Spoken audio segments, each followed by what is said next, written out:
ध्यान से सुनिएगा प्रेत योनि का कष्ट। प्रेत योनि में ना तो खा सकता, ना पी सकता, ना सो सकता। भूख लगी लेकिन खा नहीं सकता, प्यास लगी लेकिन पी नहीं सकता, नींद आ रही लेकिन सो नहीं सकता। ये प्रेत योनि। मेरे भैया आपको भूख लगे तो अगर भोजन नहीं मिले तो कितनी तड़पाहट होती है। वैशाख का महीना चल रहा है, अगर पानी नहीं मिले और जोरों की प्यास लगी है, पानी नहीं मिले, कितनी तड़पाहट। ये प्रेत को हर समय होती है, लेकिन मर चुका मर नहीं सकता। आप हमको पानी नहीं मिले, भोजन नहीं मिले तो हम मर जाएंगे, लेकिन जो मर चुका प्रेत योनि में वो मर भी नहीं सकता, वो तड़प सकता। और कह रहा है भैया मुझे इस प्रेत योनि से मुक्ति दिला। आज गोकर्ण जी ने कहा कि देखो प्रातः काल होने दो, मैं सब मंत्रणा कर कर और तुम्हारे लिए, और मैंने तुम्हारे लिए गया जी में पिंड प्रदान किया, उसके पश्चात तुम्हारी मुक्ति नहीं होगी। वो प्रेत कह रहा गया श्राद्धम सतेर नापिर मुक्ति में ना भविष्य। एक बार क्या मेरे नाम से 100 बार भी गया जी में पिंड प्रदान कर दोगे तो भी मेरी मुक्ति नहीं होगी। मैं उच्च कोटि का प्रेत हूं, उच्च कोटि का। कोई और मार्ग खोजो भैया मेरे लिए।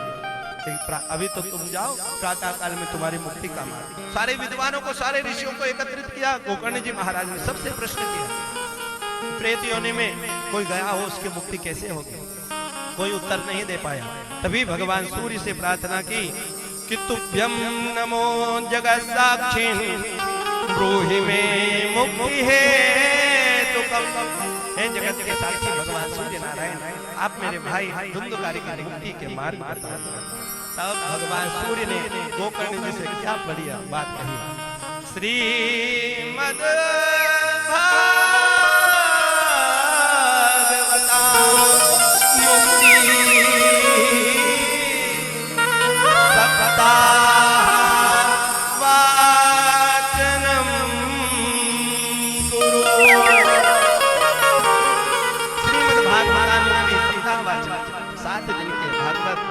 आयोजन रखो, इससे प्रेत योनि से मुक्ति हो जाएगी।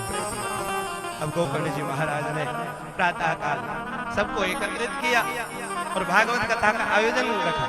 उसमें सब आकर कर विराजमान। वही धुंधुकारी प्रेत एक बांस लगा हुआ, कहीं स्थान नहीं मिल रहा, क्योंकि प्रेत हवा के उसमें झोंके में यहाँ वहां घूमता रहता, स्थिर नहीं रह सकता। एक बांस लगा हुआ था, तो बांस के एक छिद्र में जाकर कर बैठ गया। जब हवा नहीं आए तो उसी छिद्र में, और 7 दिन तक उसी छिद्र में बैठ कर भागवत की कथा का श्रवण करता रहा। 7वें दिन उस बांस से वो प्रेत धुंधुकारी उस बांस को फाड़ कर प्रकट हो गया और कहने लगा गोकर्ण जी से कि धन्यम भागवती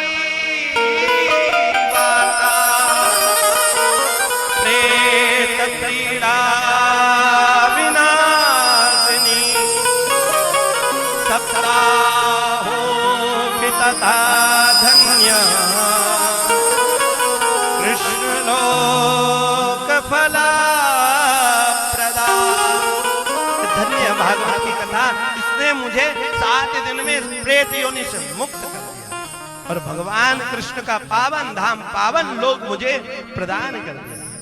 बड़ी प्यारी बात यहाँ पर धुंधुकारी एक प्रेत कह रहा है। मेरी भैया और मेरे भैयाओं ध्यान से सुनिएगा क्या बात कह रहा है कि जो इस भागवत को श्रवण नहीं करते वो मनुष्य नहीं है। नहीं है तो क्या है कि श्रोतम श्रुतेनेव न तु कुंडलेन दानेन पानेन तु कंकणेन विभाति करुणा पराना परोपकारे न तो चंदनेन। जो कान भगवान की कथा नहीं सुनते वो कान नहीं है। दाने न पाने न तो कंकणेन, जो हाथ दान नहीं करते धर्म में वो हाथ नहीं है। विभाति काया करुणा पराणाम, ये काया ये शरीर ये परोपकार नहीं करती, इसका कर्म कल्याण नहीं करती, तो ये काया नहीं है। परोपकारे न तो चंदन। जिन हरि कथा सुनहि नहीं काना श्रवण रंद आहि भवन सम समान। जो कान भगवान की कथा नहीं सुनते वो कान नहीं, वो सर्प के बिल के समान बताया गया। क्या है वो? सर्प के बिल में कोई हाथ डालेगा? नहीं डालेगा। इसी प्रकार से मेरी मैया हम सब भाग्यशाली है, सौभाग्यशाली हैं कि हम भगवान की कथा को अपने इन कानों से श्रवण करते हैं। और जो नाले राम गुण गाना, जी सो दादुर जी समाना। ये जिब्बा अगर भगवान का नाम नहीं लेती है तो ये जिब्बा भी जिब्बा नहीं है, इसे दादुर कहा गया। दादुर समझते हो? मेंढक। मेंढक जब बोलती है कितना प्यारा लगता है। लगता है कि अच्छा लगता है, बुरा लगता है? मेंढक बोलती है तो किसी को अच्छा लगता है कि नहीं? बुरा लगता है। उसकी कर्कश आवाज है, जैसे कानों में पड़ती है तो इससे भगाओ। मेंढक की आवाज आ रही है, कितना कर्कश बोलते हैं।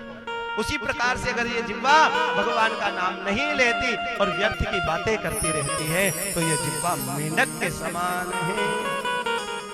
आज दुग्धकारी प्रेत योनि से और भागवत की महिमा गा रहा है। वहीं पर पार्षद, भगवान के पार्षद आए, विमान आया, विमान में बिठाकर दुंदुकारी को लेकर कर गए। आज सब कहने लगे कि कथा तो हमने भी सुनी, गोकर्ण जी महाराज हमारे लिए विमान तो एक ही आया, हमारे लिए विमान क्यों नहीं आया? ध्यान से सुनिएगा मेरी मैया, हमने भी कितनी बार कथा सुन ली, कितनी बार सत्संग सुना, लेकिन आज तक हमारे लिए विमान क्यों नहीं आया?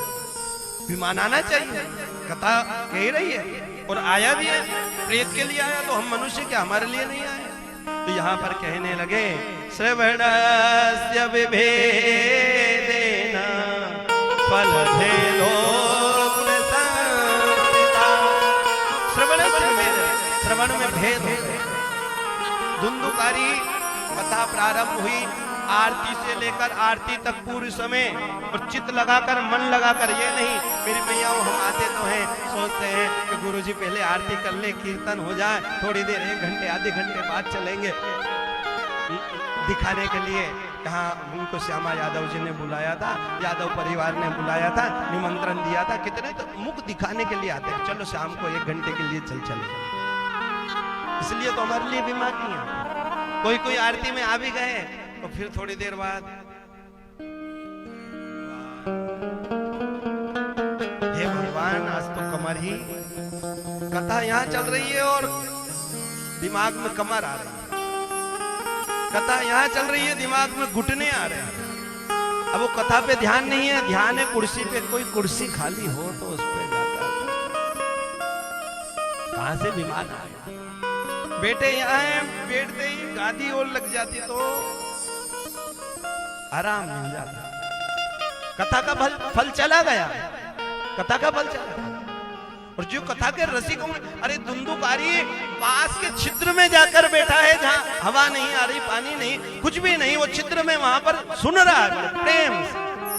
और हमारी विडंबना यही है कि हम व्यवस्थाओं को देखते रहते हैं, भगवान की कथा में अपना मन नहीं करते, भगवान की कथा को रसिक होकर के श्रवण नहीं करते। नहीं तो क्यों नहीं विमान आए, क्यों नहीं भगवान मिले, क्यों नहीं मुक्ति मिले? क्योंकि वैसे हम श्रोता नहीं बचे। विडंबना यह कि वैसे श्रोता नहीं बचे। तो थोड़ी देर में नींद आने लग जाएंगे, तो ऊबने लग जाएंगे, तो थोड़ी देर उन्हें चलो 1-2 राउंड लगा के फिर आ जाएंगे, फिर थोड़ी देर वेट कर ये नहीं, ये कथा का भाव नहीं है, ये कथा के प्रति प्रेम नहीं है। मेरे भैया अगर सत्संग, श्रद्धा, भक्ति, ये पूरी कथा आपको अगर श्रद्धा, भक्ति, प्रेम के साथ 7 दिन सुनो तो पूरी कथा समझ में आएगी। और ये जीवन पर्यंत ये चरित्र, ये कथा आपके जीवन में चलती रहेगी। कथा एक बार आती है तो जाती नहीं है, अगर उसको सावधानी से, प्रेम से, तो जीवन पर्यंत ये कथा आपके जीवन में चलती रहेगी। ये कथा, लेकिन हम अपने जीवन में व्यथा लेकर बैठते हैं, इसलिए कथा हमारे पास आती नहीं है। हमारे पास व्यथा ही व्यथा, क्योंकि बैठे ही हम व्यथा लेकर, कथा लेकर नहीं बैठे। वही जो लेकर बैठे वही मिलना है। जय जय श्री राधे। आज धुंधुकारी की मुक्ति हुई, समस्त नगर वासियों ने कहा